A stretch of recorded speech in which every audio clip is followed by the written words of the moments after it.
Bonjour à tous et bienvenue dans les informations de l'ASBL du PFT. Un printemps 2026 particulièrement riche en activités sur la ligne 128 et de nombreux chantiers en pleine évolution. Au programme de cette édition, la poursuite des importants travaux de rénovation de la gare de Spontin, la suite des travaux de chaudronnerie sur la locomotive à vapeur P8, la finalisation et la rectification des voies à Spontin-Source, la restauration qui se poursuit sur les faces de l'autorail 4506, et nous terminerons par l'illustration de l'arrivée de la locomotive à vapeur Tubize 2069 sur la ligne ardennaise. Mais avant tout cela, pour être sûr de ne rien rater des prochaines publications de la chaîne YouTube, n'oubliez pas de vous abonner et d'activer les notifications en cliquant sur la petite cloche. N'hésitez pas de dire que vous aimez ces vidéos, de les partager et de laisser des commentaires.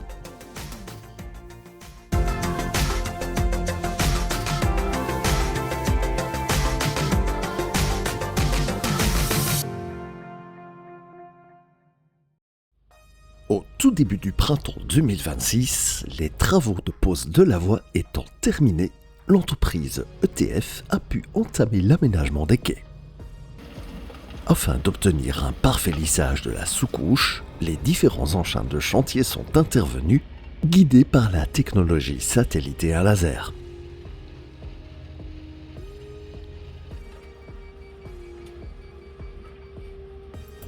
Plusieurs jours de travail minutieux au moyen de la pelle mécanique ont été nécessaires pour obtenir une surface parfaitement prête. Un rouleau compresseur vibrant a également été utilisé afin d'assurer une fondation stable.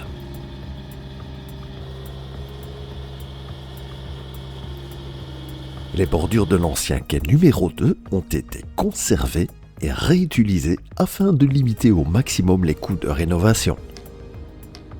Durant les 2 premières semaines d'avril, ces bordures de quai ont été minutieusement placées les unes après les autres, puis du mortier a été déversé pour garantir un maintien durable.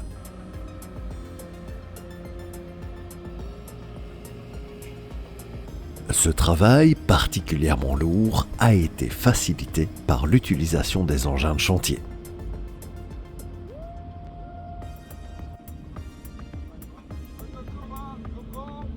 Le recours à un niveau lors de la pose permettra au final d'obtenir un quai parfaitement plat.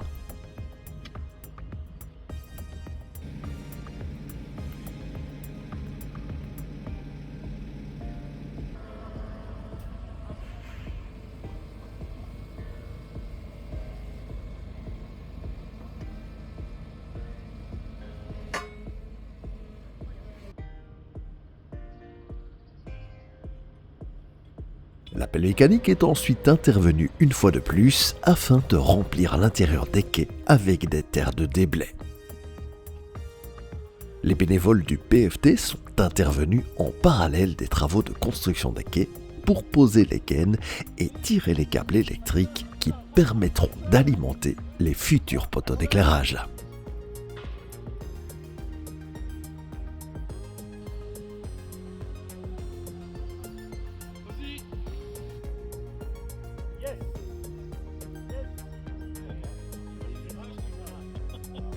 La fondation du futur quai a ensuite été compactée au moyen d'un rouleau compresseur vibrant télécommandé par l'opérateur.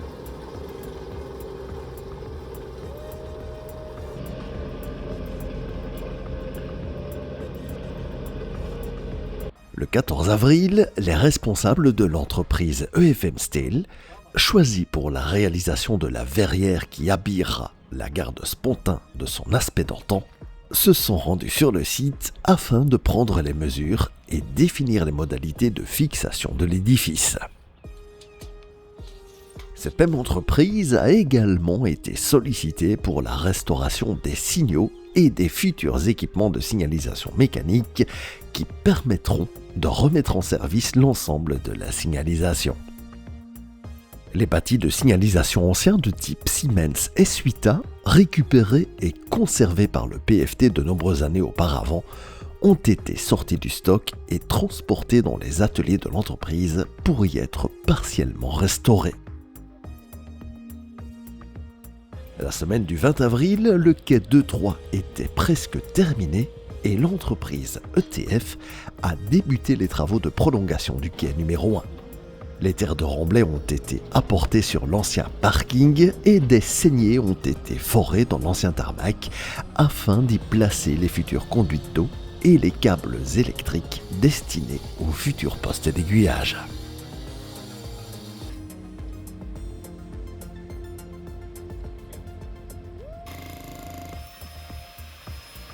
Plusieurs chambres de visite et canalisations ont été installées avant que la zone ne soit remblayée. Niveau locomotive et tout ça, t'as déjà des trucs ou pas En parallèle, les bénévoles de l'association ont posé les gaines et câbles nécessaires au fonctionnement de la signalisation de la gare.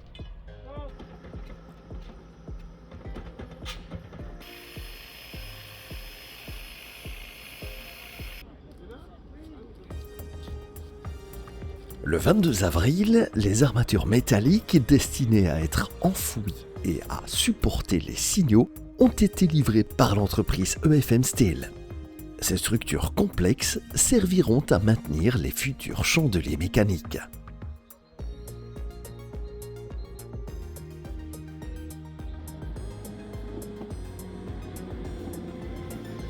Le 23 avril, ces imposantes pièces ont été mises en place dans le sol au moyen d'une pelle mécanique, puis du béton a été coulé afin d'assurer leur immobilisation durable.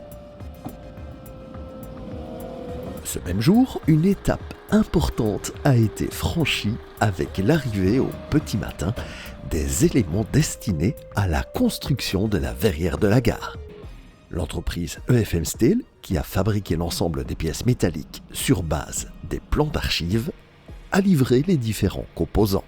Ceux-ci seront assemblés sur place à la manière d'un mécano géant.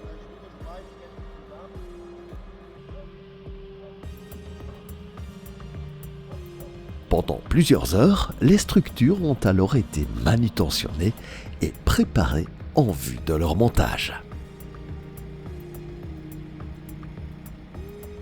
Pendant ce temps, les travaux du futur quai numéro 1 se sont poursuivis avec la pose des bordures délimitant la plateforme, suivie des opérations de nivellement.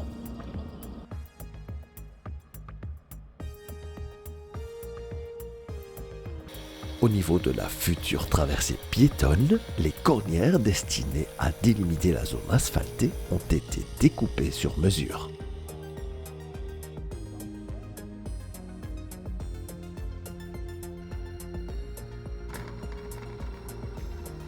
Les rails ont été percés au moyen d'une perceuse électrique, puis des cornières ont été fixées sur l'âme du rail à l'aide de boulons.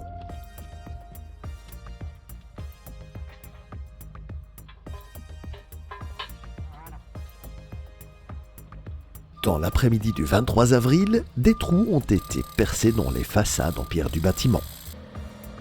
Les armatures métalliques destinées à supporter la verrière ont été posées une à une contre le mur de la gare, prenant appui sur les pierres bleues installées à cet effet lors de la construction du bâtiment en 1898. Ces pièces ont ensuite été solidement fixées.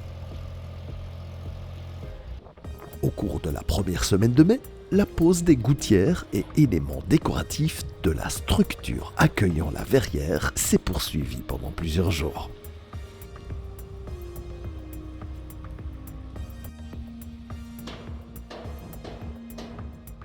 En parallèle, les travaux de la traversée piétonne ont débuté avec la mise en place des bordures stabilisées par un apport de mortier.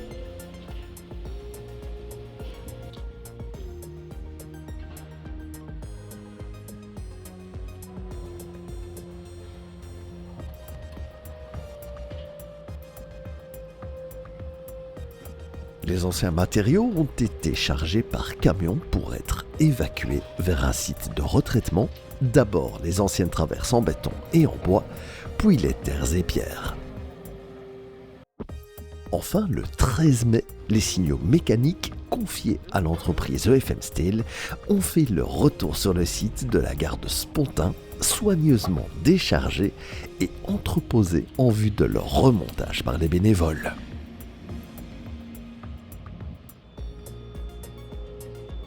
Le même jour, les tringles mécaniques de la traversée jonction double ont été posés et réglés par l'entreprise avec une précision digne d'une horlogerie. Ces tringles sont élémentaires pour permettre une manœuvre des lames de l'aiguillage depuis le futur poste de signalisation mécanique.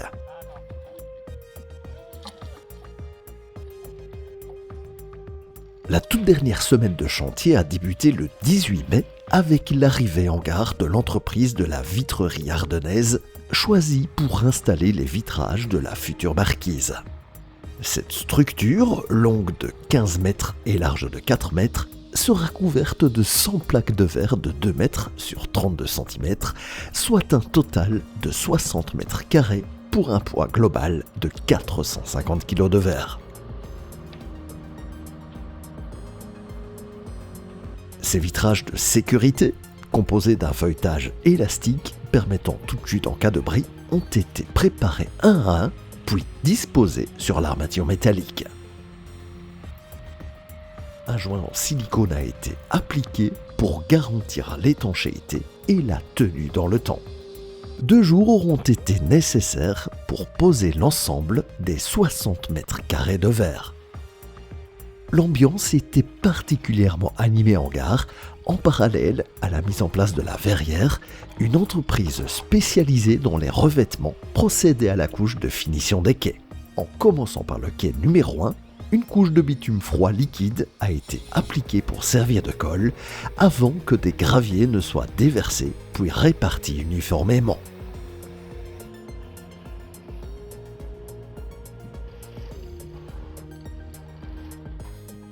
Un rouleau compresseur est ensuite intervenu pour assurer l'adhérence du gravier et lisser la surface. Pendant ce temps, un maçon poursuivait la réalisation de la traversée piétonne en posant les pavés qui permettront aux voyageurs, valides comme moins valides, d'accéder aisément aux différents quais pour embarquer à bord des trains. Alors que le chantier battait son plein, le premier train de voyageurs destiné à un groupe de pensionnés a quitté la gare fraîchement mise en service, marquant un petit événement symbolique.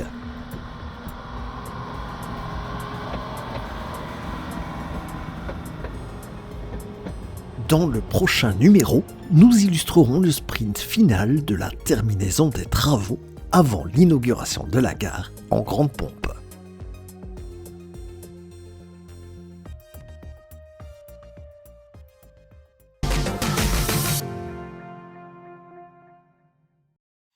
Durant le printemps 2026, les travaux de restauration de la locomotive P8 du PFT se sont poursuivis sur le site de Saint-Guilain. Les anciennes entretoises entre les parties intérieures et extérieures de la chaudière ont été enlevées les unes après les autres au moyen de disqueuses, chalumeaux et baramines. Cette opération fastidieuse est élémentaire pour pouvoir ensuite insérer la nouvelle tôle à l'intérieur de la chaudière.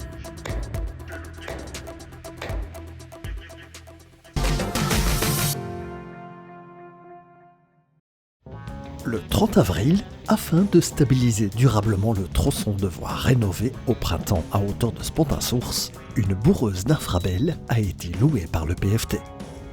Venue de René dans la matinée, cette machine spécialisée a parcouru les 400 mètres où les traverses avaient été remplacées et du nouveau ballast apporté afin d'assurer la stabilisation.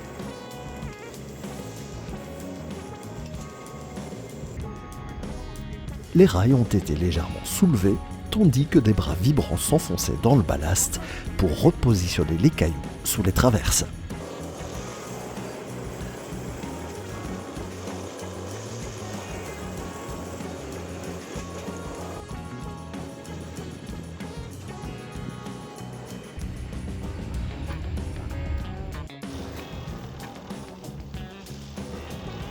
Après ne passage de l'engin, le tronçon rénové a été validé et remis en service pour permettre la circulation des trains de voyageurs en toute sécurité.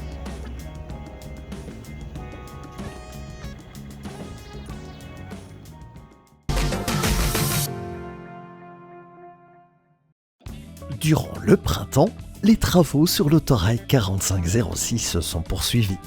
Les zones fortement corrodées en bordure des pare-brises ont été découpées, puis une nouvelle tôle, parfaitement usinée aux bonnes dimensions, a été soudée sur les faces.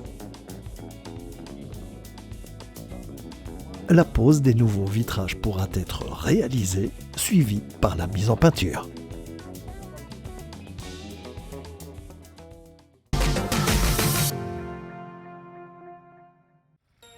Le 18 mai 2025, la locomotive à vapeur appartenant à l'association sœur Tubis 2069 a été transférée par camion depuis Basse-Roche jusqu'à Spontin en convoi exceptionnel.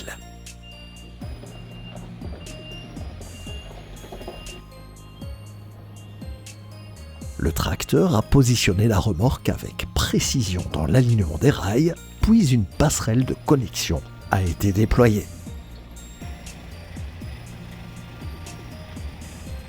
Pour récupérer la locomotive, c'est la 7305 qui a été chargée de la délicate opération consistant à la faire descendre et à la placer exactement sur les rails.